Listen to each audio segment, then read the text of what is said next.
They told us it was for order. That word echoed through every briefing, every poster, every command. Order was everything.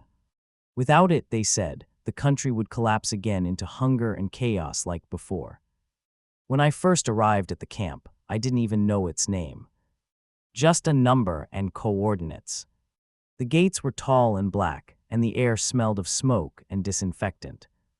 We were told not to ask questions, only to follow procedure. The captain greeted us with a smile too wide for the place we were standing in. "You are the wall," he said. "Without you, everything falls apart." I wanted to believe him. I was 22 and had grown up on stories of loyalty and rebuilding. My father died in the last war. My mother worked nights sewing uniforms for this one. Service felt like duty until I saw what we were guarding. Rows of people, heads shaved, thin as shadows, shuffled past. Their eyes didn't move. They didn't look at us or at the world. Just forward. Always forward. That night I couldn't sleep. The barracks were clean, almost comfortable, but every time I closed my eyes, I heard coughing, metal doors, and something like quiet crying under the wind. The next morning, we were assigned to escort a group to the worksite. "Keep them moving," the sergeant said. "If one slows down, the rest will." A boy, he couldn't have been older than 16, stumbled on the frozen path. The man behind me raised his rifle. Reflex made me step forward. "I'll handle it," I said. The boy's hands shook as he tried to stand. His shoes were too big. He looked up at me once, not pleading, not angry, just empty. I helped him to his feet.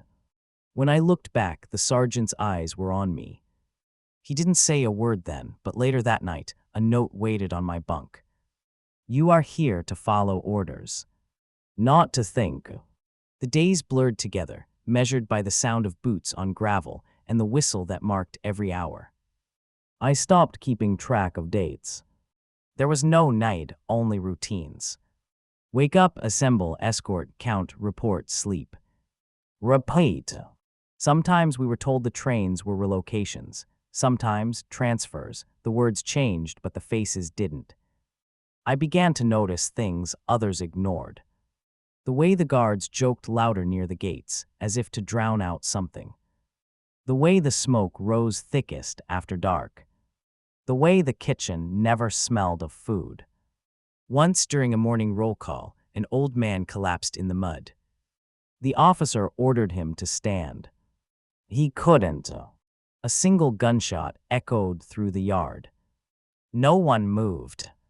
Not even the crows. Afterward, we were told, this is mercy.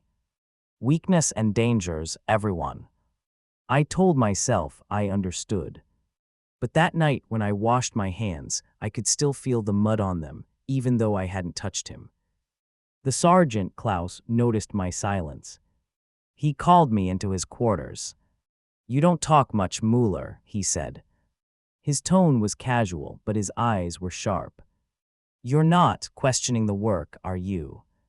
I shook my head. "No, sir." He smiled thinly. "Good. Thought maybe the smoke was getting to you. It gets to all of us now and then." He leaned closer. "The trick is simple. Don't think about what's inside. Just remember why we're here, to protect our people. To keep order." That word again. Order. It sounded smaller every time he said it. A week later, I was assigned to night duty at the outer gate. The cold kept me awake, and the quiet was heavier than the dark. Around midnight, I heard movement, not the usual patrol, but a faint scraping behind the fence. I raised my flashlight and froze. A small figure crouched near the wire. A child, maybe 12. Her fingers were bleeding from the attempt to dig under the snow-packed earth. "Stop," I whispered. "You'll die out there." She didn't stop.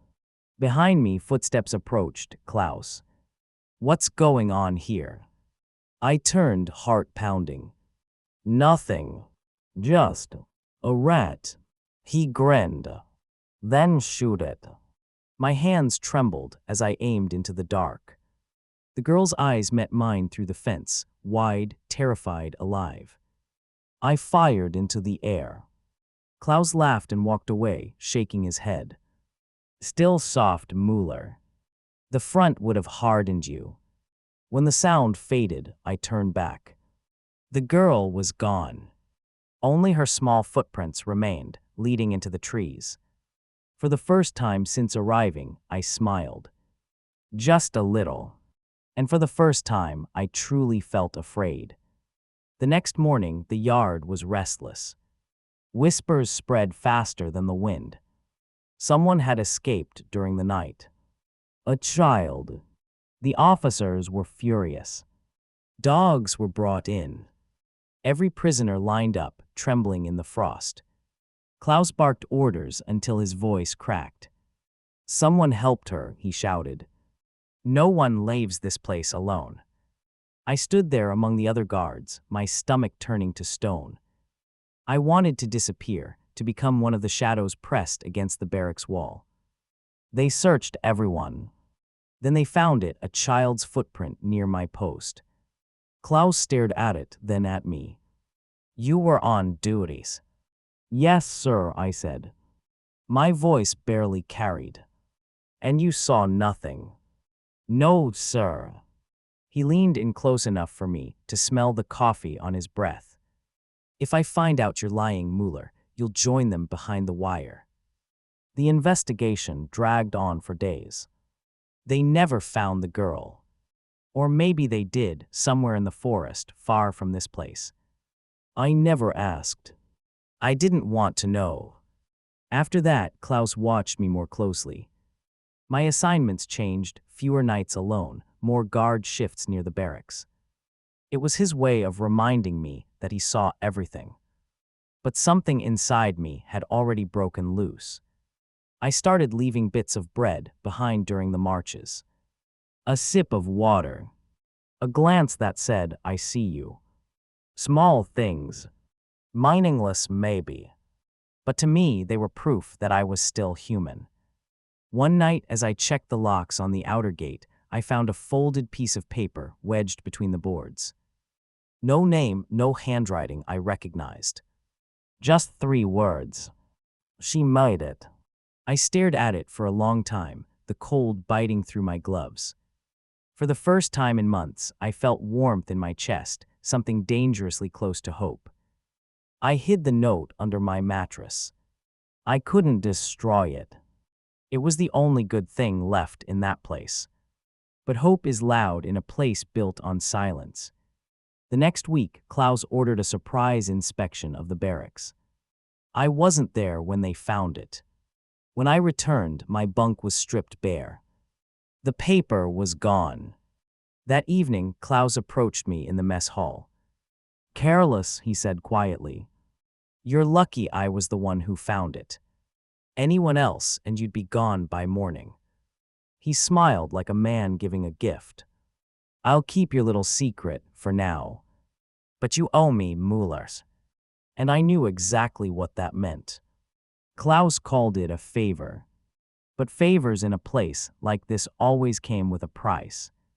One evening, he ordered me to follow him to the Eastern Bloc, the one we rarely patrolled. Inside, the smell hit first, smoke, chemicals, and something else I didn't want to name. He handed me a clipboard.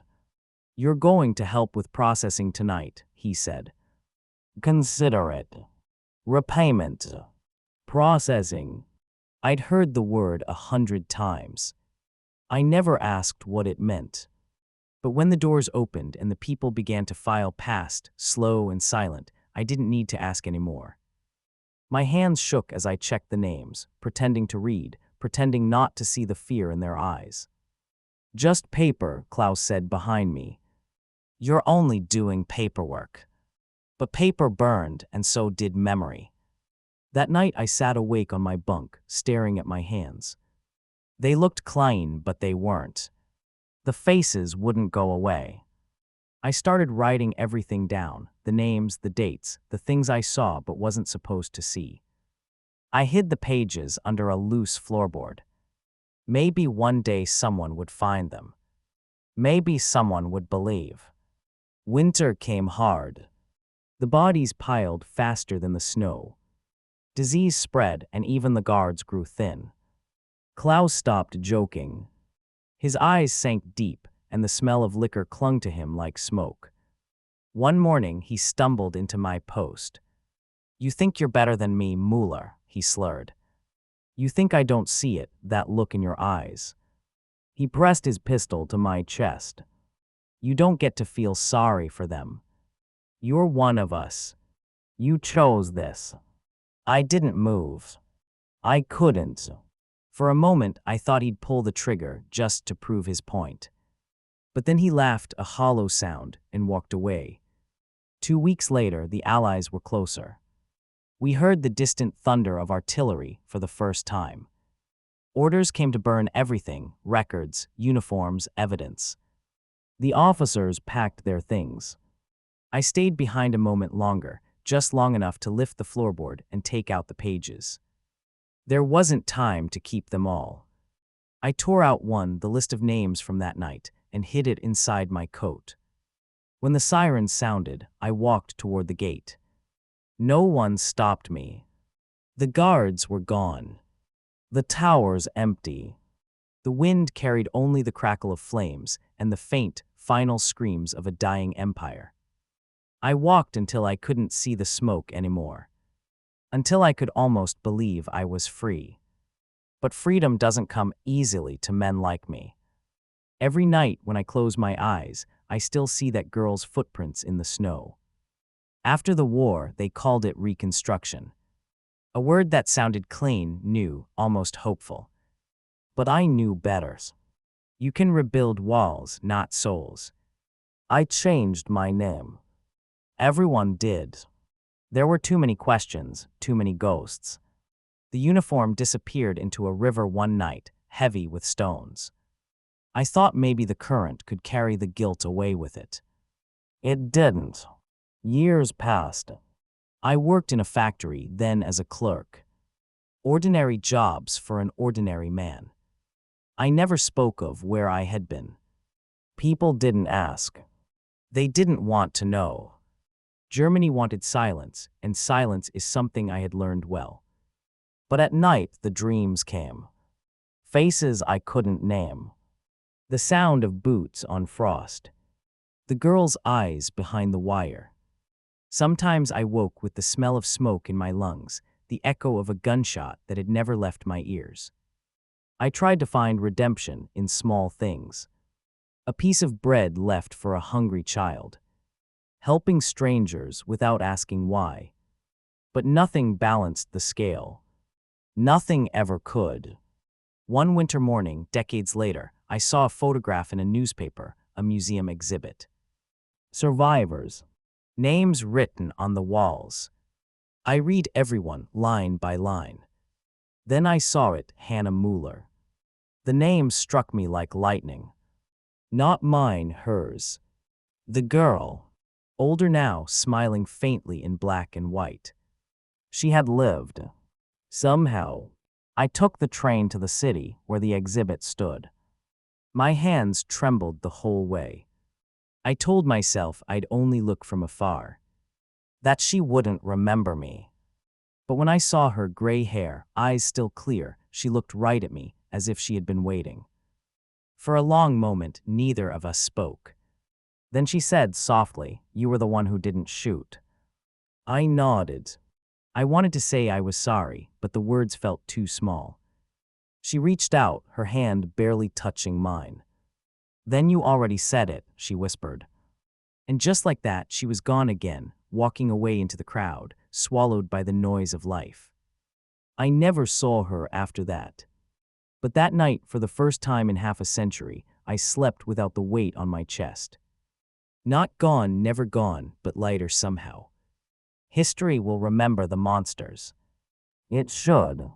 But maybe, somewhere in the ashes, there were also men who looked at evil and finally said no. I was one of them. Too late, but not never.